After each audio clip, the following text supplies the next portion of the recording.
It is nasal congestion and sinus infection season. My name is Jay Vintage. I'm a board certified family medicine physician right here in Oklahoma City. And we're going to talk about some of the reasons why people are not able to get relief with over-the-counter products when over-the-counter products are shown to actually do better for most of these issues than things like antibiotics. So number one, I'm realizing that either A, it's not using a nasal spray correctly in the right orientation, so they're not getting proper delivery of the medicine. Number two, they have a lot of mucus production. So even if they were using it right and we're spraying this medicine in the sinuses, if there's a bunch of mucus coating everything, it's going to have limited ability to work.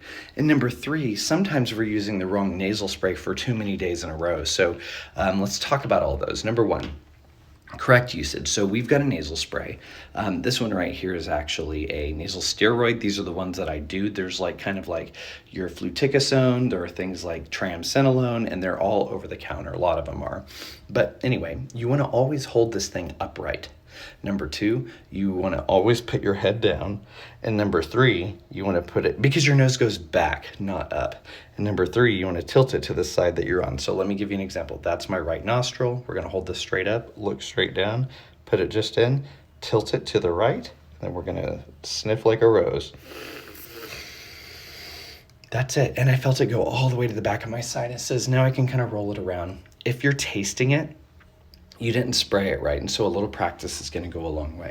The other thing is well, what do we do about all this mucus buildup? Okay, well, you have a couple options. Number one, you could do like a saline nasal spray where you're kind of doing this every day. Think of that as kind of breaking some stuff up, maybe some moisturization, but I prefer high volume.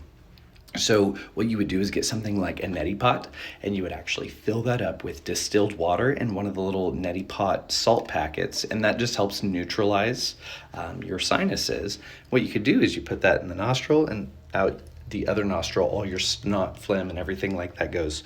If you're producing a lot of that, it's not a bad idea to do that nightly, and then you put the medication on. So instead of putting medicine on a bunch of snot, you're putting it on your actual mucus membranes.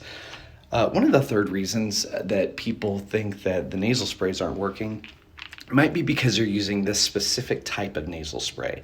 This is called oxymetazoline. Oxymetazoline is a very powerful decongestant, so you use it and you open up, right? However, if you're using this for any more than about 3 days in a row, you can suffer from something called rhinitis medicamentosa, and what that does is instead of releasing everything and opening everything up, it really heavily congests you and gives a rebound effect.